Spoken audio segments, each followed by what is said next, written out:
Well, welcome Simon Zucchi to Rescue My Properties.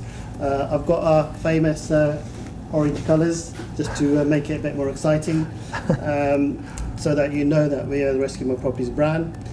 I'm really excited to have Simon with us today and that he's going to give us some of his time. So he's literally finished a roller coaster 3-day event and I've managed to grab him. So thank you, Simon, for your time. My pleasure. I appreciate that. My pleasure. My particular angle with Simon and other people who we'll be talking to is really how they found their edges or the key cutting edge things that have allowed them to be successful in their business. Yeah. So I wanted to find out, first of all, if you can tell us a little bit about your journey as an entrepreneur. And let's just say some people have an edge, maybe it's just maybe that, it could be your cultural heritage, it could be your emotional state of mind, it could be meditation. So tell us a little bit about yourself. Okay. Nobody maybe asked you that question. No, so a couple of things. I mean, I think I've always been quite entrepreneurial. Mm-hmm. However, I come from a very traditional family in terms of, my dad was a doctor, a GP, my mum was a nurse, and then a housewife. And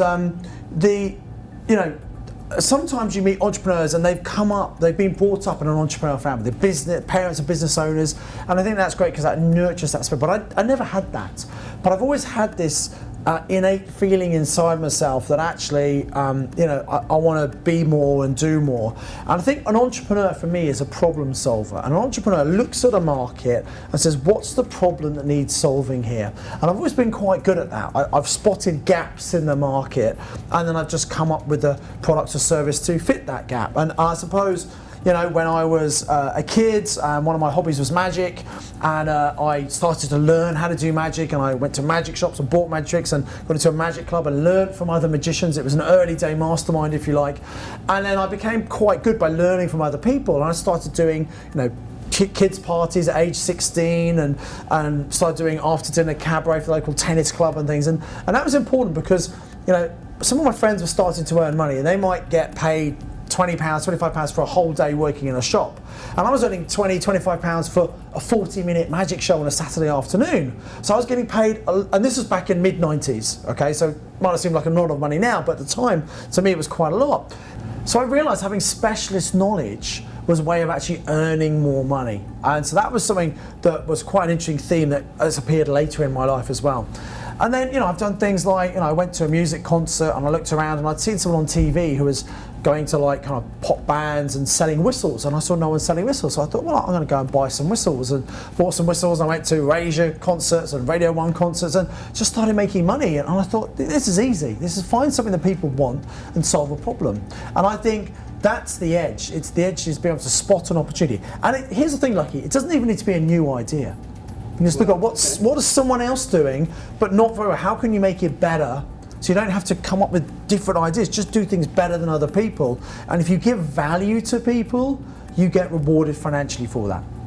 Actually, Simon, that's a really good point, because it's something that Samsung did actually when Apple bought out their first iPhone, and they've actually literally captured that market, and now there's other contenders having now using the touchscreen idea. I think that's very interesting that you say that. So tell us more about your journey and the other edges that you've created from that particular, let's just say, bit that you found.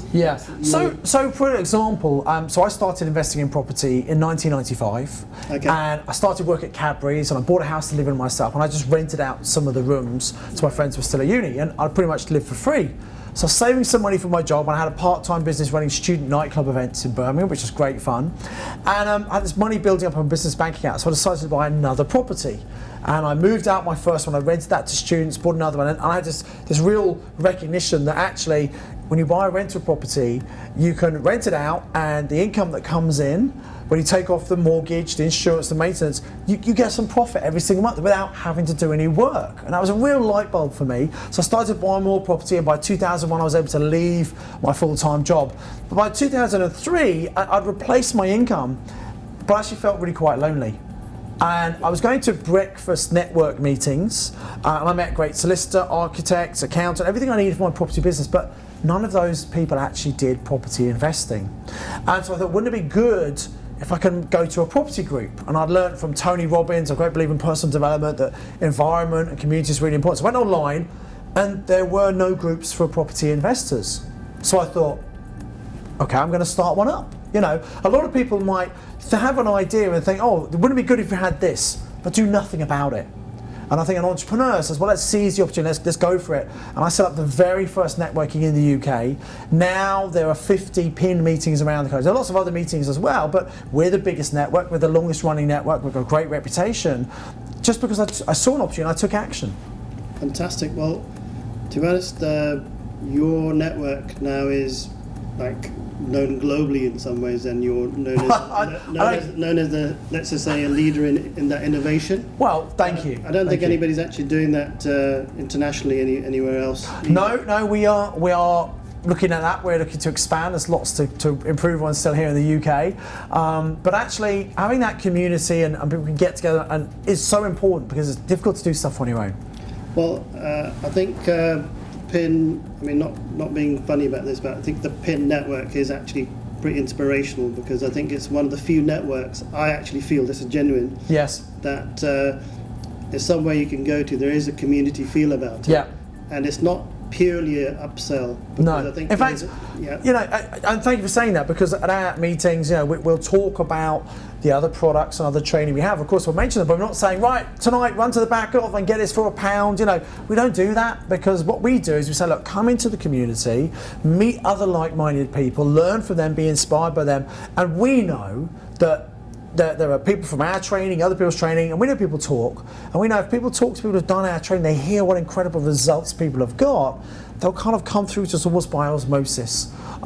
Because we're not pushy, we're not salesy, and you know, sometimes other companies are, they give a bit of a bad reputation to the industry, but you know what? Go to a network meeting. If it works for you, great. If it doesn't, go and try a different one. They're not all the same, they're different. And I think we do have an incredible, we attract some great people to our community. So I think by default we've worked out your USP, which is that you're very much about giving content to people and giving them the information. Once they feel comfortable with you and there's a warm feeling about what you do, then they move on by natural, organically somewhat. Yes. Says the right yeah. word. So no, that's it. Yeah, we give value to people first, yeah, and then they see this and think, wow, okay, well, you know, we put a lot of free information out, we do webinars, videos, etc. And people think, wow, if I learned that for free, what would I learn if I actually invested in myself and participated in training? And you know, I think investing in yourself, your own personal development, is probably the very best investment anyone can make, followed very closely, obviously, by investing in property. Okay, now there's three very important topics that we need to cover.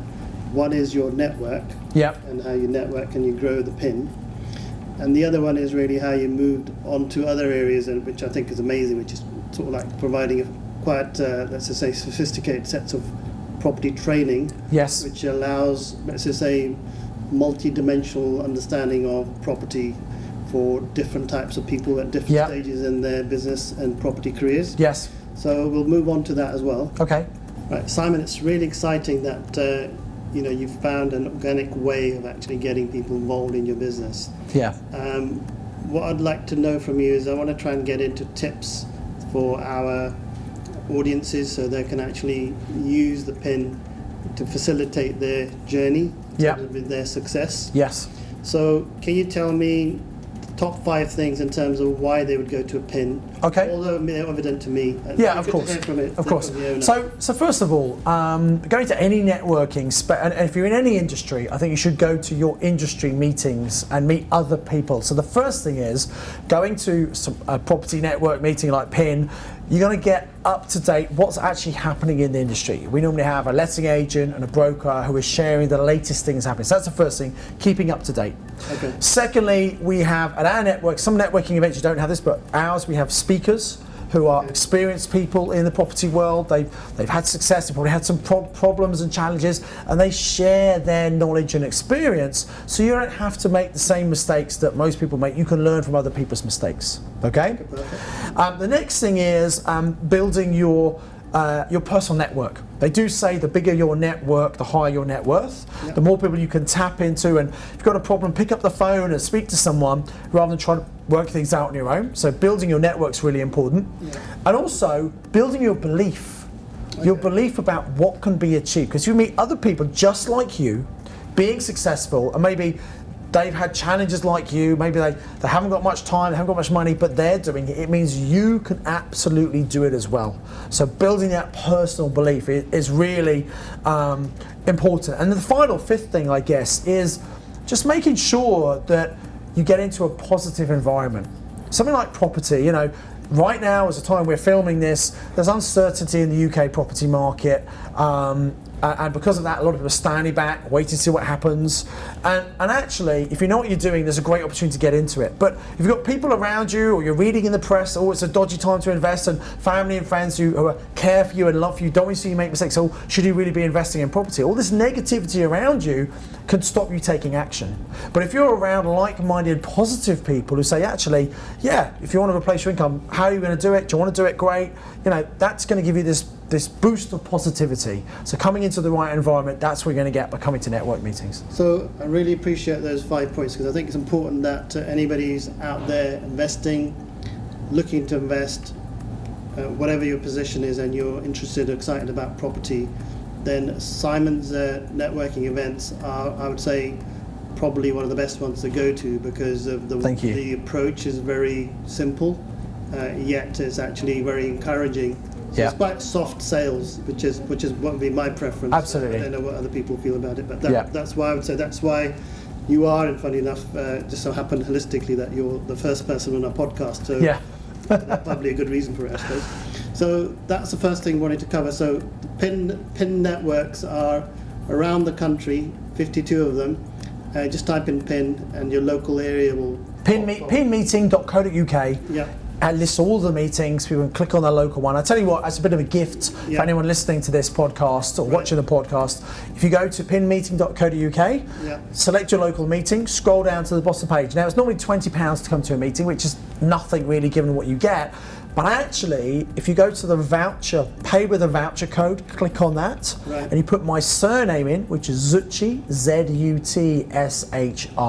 Okay, I knew that. They can come to the very first meeting for free. They bypass the payment page just to come and check it out. And if they don't like it, they don't come back. If they do like it, just pay the normal £20 in future. So it's a nice offer for someone to come and try it. And just to make you aware, I'm not having to pay for all of you. He's actually doing that as a genuine favour. Absolutely. Well, you know, I know, Lucky, if someone interested in property, if they want to grow themselves, they come to the environment, I'm pretty sure they're going to get massive value from it, and they think, you know what, for £20 a month, it's really worth coming to this, and they're going to come back more, and they then might do more training. So I want to give value first, and then deliver to people first, and I'm pretty sure some of those people might want to come and do training with us in the future. Well, I could certainly say that I feel the love. Actually, I think love is actually very important in your property journey, and having some passion and actually giving something back to people that are actually coming and using your services, I think is fantastic. So I actually really appreciate that Simon has actually offered that to our audience. So please remember, just repeat that again so that... so go to pinmeeting.co.uk. That lists all the PIN meetings around the United Kingdom. Okay. You click on the event, the location closest to you. There's bound to be one close to where you live or work. Perfect. It will say what the date is and where it is. You scroll down, lots of information about who's speaking in that meeting. The very bottom of the payment page, instead of paying £20, there's a section that says pay with a voucher code. Click on that, put your details in. Where it says voucher code, insert my surname, Zutshi, Z-U-T-S-H-I. Press submit, it will bypass the payment page. You get to come to your first meeting completely free as our guest. This is really good news for all my audience, so really, really appreciate that. Well, Simon, I'd like to cover the next topic, which is to find out more about your training. Yeah. Now, I think getting training, I've actually been on pretty much every single training course about 20 years ago when you were much younger. And I think it really helped me to sort of understand the basics. Yeah. Now, just if you could give me quite like a broad overview of all the different things that you do. Okay. Because the audience that we've got, they're quite mixed. Some of them are very seasoned people with tons of dosh. Other people that are sort of mid-season, and you've got a lot of startups as well. Yeah. So we're quite eclectic in the sort of audiences that will be talking to us as an organisation. Yeah. So just give us the range of things you can do so people can understand how you can help. Okay, so we have a number of different things to help people at different levels. We recognise, just like you have said, some people are completely new to property, and we've got some really experienced people who come to us as well. And so we've got people who start from scratch, and in a very short amount of time, maybe a year or two, they build enough property to replace their income. And we have people who've been investing for 10, 15 years. They come and do my mastermind, which is my top level program, and in a year, they double what took them 10 or 15 years previously to build. Oh, wow. Okay, so we cater for all different levels, and we have like very simple one-day courses that teach the fundamentals, and then we have an advanced 3-day course that I've just finished here while we're filming, which is actually everyone wants to come on a year-long program. We want them to do the 3 days first to make sure I'm the right teacher for them and to give them all the strategies they need. And then the year-long program is actually more about helping implement those strategies, give them that right support, the environment, the mindset to help them achieve far more than they would achieve on their own. So those are the physical courses. And then we have a lot of online training as well, because sometimes people can't make the dates or can't physically come to where we do the training.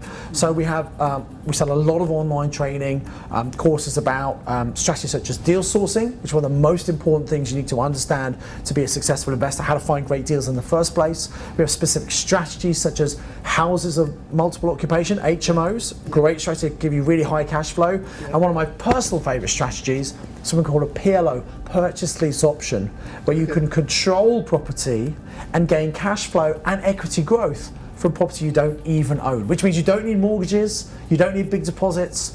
And these things are things that are really quite alien to most people. But once you've got the specialist knowledge, once you understand it and then implement it, you can massively boost your property investing, whether you're new or experienced.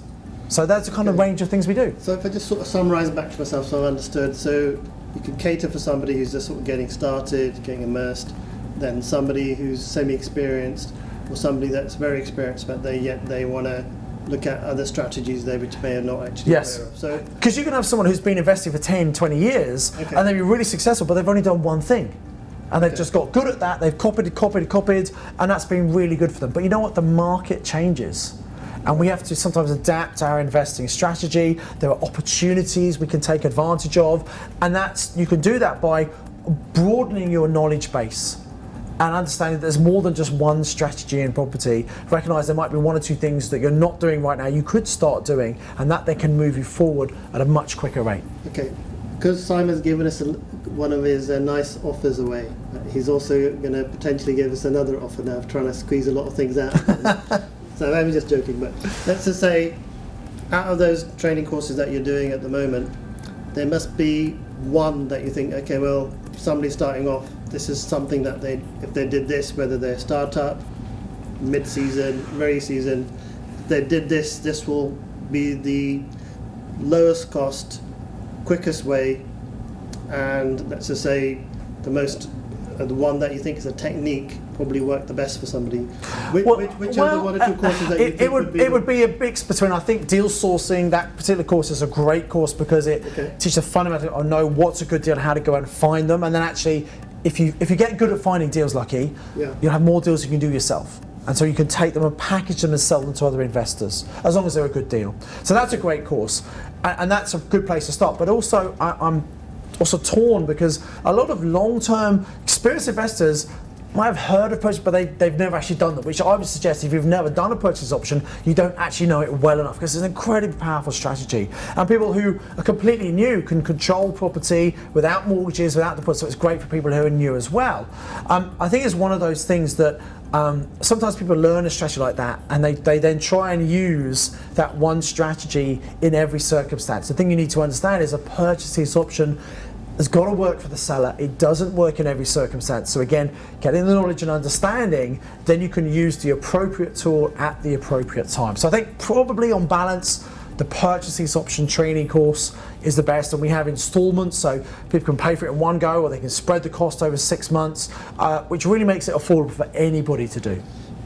This might be a sensitive topic, and if you don't mind me asking, what's the sort of rough pricing to be able to get into doing those sort of So courses? that training on an installment plan, £275 a month. Okay. So really quite effective. Okay, fantastic. So if you're new to property, haven't got the budget to get started, you don't want to spend large volumes of money, but you're working, and you got some cash set aside, then that could be a good way of actually getting your foot in the door and start getting into profitability. So appreciate those two key points. So moving on from training now, we're going to move to the next step. Tell us a little bit more about what you do in crowd property, because I would say that's probably one of the biggest innovations we've had in the market in helping, let's just say, an audience that probably didn't have access to funding so easily, which is usually, let's just say, below $500,000, because that was an untapped market, because there's a lot of developers with big pockets, or fairly big pockets, are actually able to access funding. Yes. But somebody who's actually very, very new to property but has found a fantastic project, from what I've understood from reading up on your various things on Facebook and all the things that you're advertising or putting out there, I would say that, would I be correct in saying that that's the market that you've tapped into? Well, so we have, again, crowd property. So crowd property is a peer-to-peer specialist property lending platform. It's FCA regulated, so it's all done properly.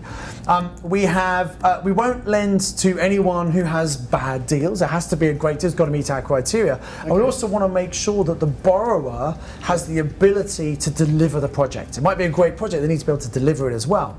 And so we'll make sure that they either have experience, or if they're new, they have a team of people around them, project managers, architects, etc., who can make sure the project is delivered, so that they can either sell the property or refinance it to get all the money back to the crowd of lenders plus the interest, and then still make money for themselves.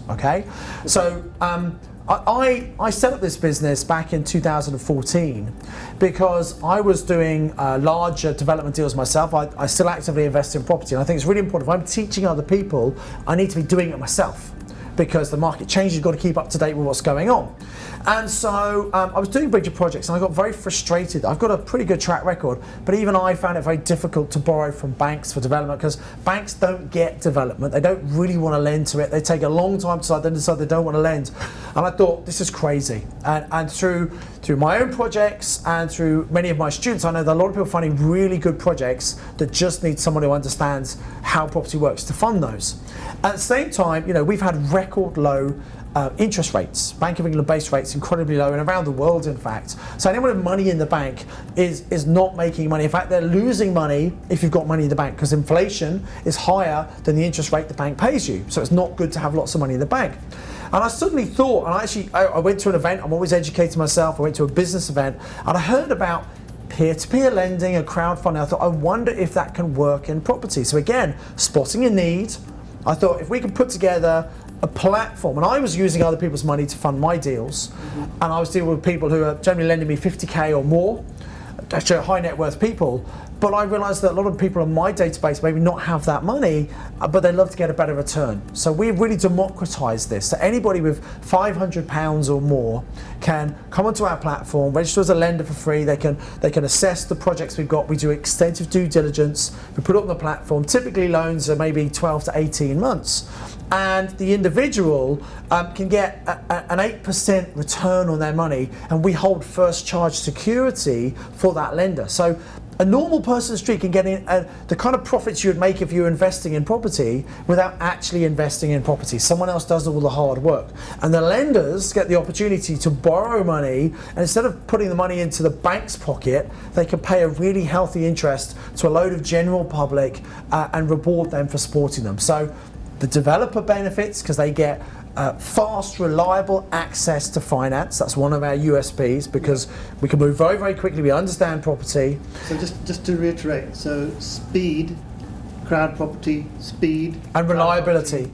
Reliability, crowd property, Absolutely. Crowd property. So I'm just drilling that message in, because a lot of people are struggling out there, and I get, because we do a lot of bridging. We basically do like bridging in 24 hours or whatever, but basically that's for cash investors for maybe smaller projects around $500,000. But Simon has what sort of range? We do projects. There are a lot of projects, as you said, that are under $500,000. Raised like that. We have projects that are up to about £5 million. Wow. Okay. Simon's a man to know. And we've actually secured £100 million of institutional funding. Wow. So Recently, or? this was last year. So we have plenty of money, and we're getting lots of deals. Now, most of the deals come to us, we actually reject because I'm going to take Simon out for dinner after. You should do, yeah. Mate, the deals aren't good enough. We don't take bad deals. We only take really great deals. But if a developer, especially someone who's got a bit more experience, and they know how unreliable most banks are, and sometimes bridging companies are unreliable. They change their criteria. Exactly, yeah. Once they've used us and realised how quick and how efficient and how friendly, and the fact you could speak to a decision maker, that doesn't normally happen. And that's why more and more lenders, borrowers are coming to us and bringing really great deals they want reliable, fast funding on. Now, the thing that I've just thought of is that if you just had a simple deal now, you do one with Simon, I presume that once you build a bit of a track record, they'll know that you've got, let's just say you did 3 projects with them. My guess is that you've got access to some very good funding mechanism, which means that you can almost fast track projects because they know you. They know Absolutely, yeah. Works. So I would say, even if you are looking to use other lenders, this is a bit of a plug for Simon. So here's the thing, Lucky, right? Anyone can go to the website, go to crowdproperty.com, and there's a borrower section and there's a lender section. They go to the borrower section, they register for free, and there's just a 12-box application form. That's all we need, 12 boxes, which takes less than 5 minutes to fill in. And if you fill those in, usually within 24, maybe 48 hours, we'll come back and we'll say, can we lend to that person or not? Now, subject to things like valuations, risk surveys and things. So obviously, we need to do a bit more digging, and we do actually quite a lot of in-depth due diligence. But at a top level, within 24, 40 hours, you could know exactly how much we can lend to. And in fact, we've had people come to say, I want to buy this property, will you support us? We'll even give them a letter of intent to go in and negotiate. They can go in and say, I've already got my funding secure, and that's helped many of our students actually get deals because they know the lending is there. That's really powerful. Now, make sure that you've listened to those points, everybody out there, because they could fundamentally change the way you can actually operate your development business or your refurbishment, flip business, which is pretty much the right terminology, I presume. Yes, yeah. So I would say crowd property is the one to watch in the market.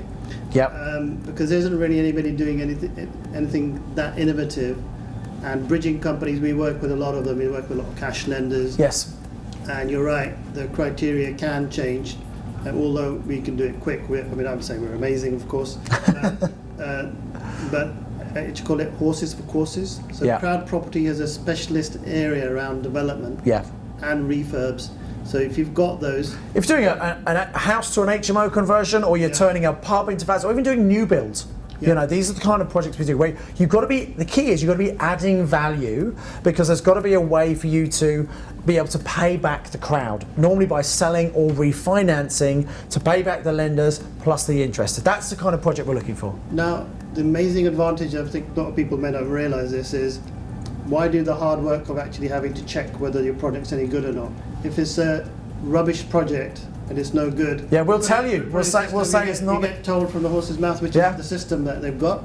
So you don't need to work hard and actually end up going off and doing a project with, let's just say, somebody who's going to look at it and say, I can get you the money, and they may get you the money, but the project doesn't work. So this is a sort of like a first way of doing a check, almost like a test to see really.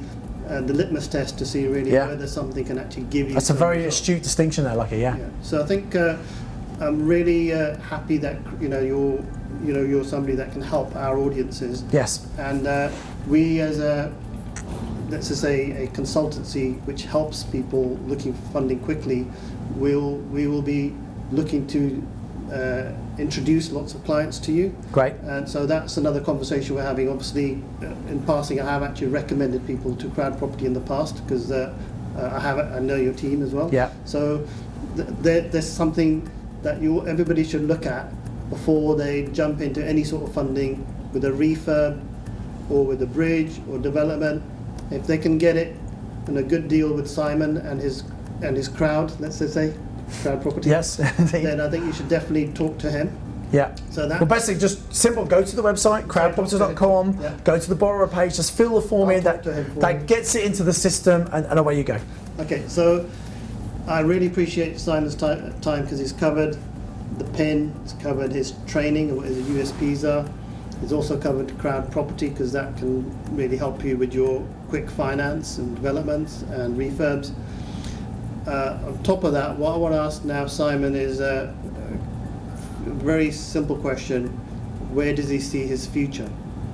Okay, so I love what I do. I love training and I love helping people change their lives. So that's my big thing. I'll always be in some sort of speaking or training. I may not do property forever, who knows? But right now, there's such a great opportunity in the UK market, property is it. And I want to be doing, I actively invest, but I want to be doing more property than I've done recently because there's such an opportunity. Well, while everyone else is sitting back, waiting to see what happens, now's the time to get in and make the most of it. So property is a big thing on the agenda for me, more property than I've been doing.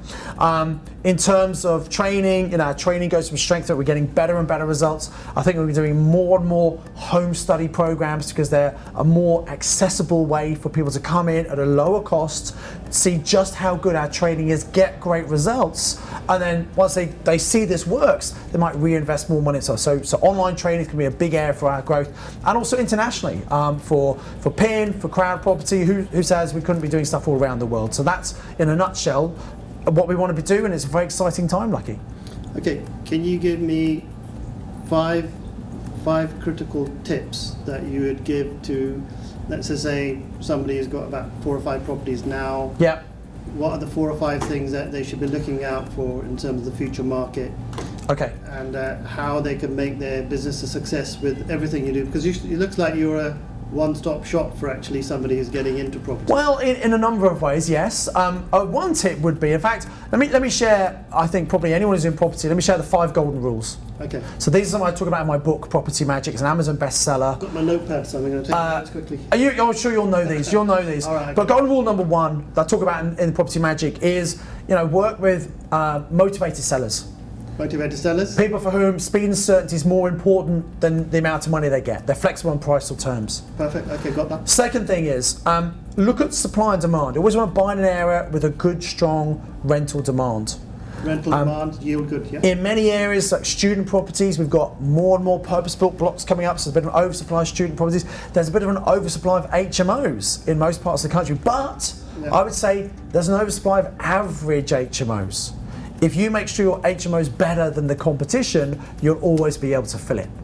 Okay? So supply and demand, make sure there's strong rental demand, that's rule number 2. Rule number 3, linked to number 2, is you always want to buy property that's going to give you cash flow. It must make you profit every single month. Cash flow is king, it's the most important thing, right? And if you have cash flow and it's making money, it doesn't matter if short-term values go down, because you're holding the property. That's rule number 4, hold for the long term. You can make money short term, buying and selling, but holding for the long term, I believe, is where you make the real wealth in property. And then finally, rule number 5, you want to have a little bit of a cash buffer put aside. It could be some money in an account, it could be a credit card facility. The whole point is that sometimes things go wrong and they're not covered by insurance, so you want that cash buffer to make sure if there's a problem you could fix it quickly and start renting out the property again to get the cash flow coming in. So those 5 things are things you need to focus on. And whether you're new or experienced, if you follow those 5 golden rules, you'll minimize the risk and you'll maximize return. You want to learn more about it? Go and get the 6th edition, which is the current edition of Property Magic. Okay, fantastic. Bringing to you live Lucky Singh, The Edge, and Simon's actually given us all his edges today. And I really appreciate his time in terms of coming down, seeing us, and his very busy schedule. We managed to grab him. So there's literally about 100 people waiting outside, actually trying to literally say, "Where's Simon gone? We need him for our lunch or dinner." So we appreciate your time, Simon. Thank you. Well, thank you very much for asking me, and good luck with the podcast. Well, thank you very much, and we appreciate you being our first guest. And great. Hopefully. And do we have to finish in a certain way? Oh yeah. There's something that you need to know that's only, I don't think anybody really knows but hopefully I can actually say it correctly.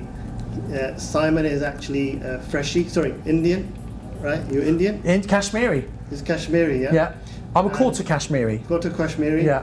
So he has some abilities that, let's just say, are quite Punjabi traits, So he and I are going to now round up by doing a special Bhangra edition for you with some special Bhangra moves.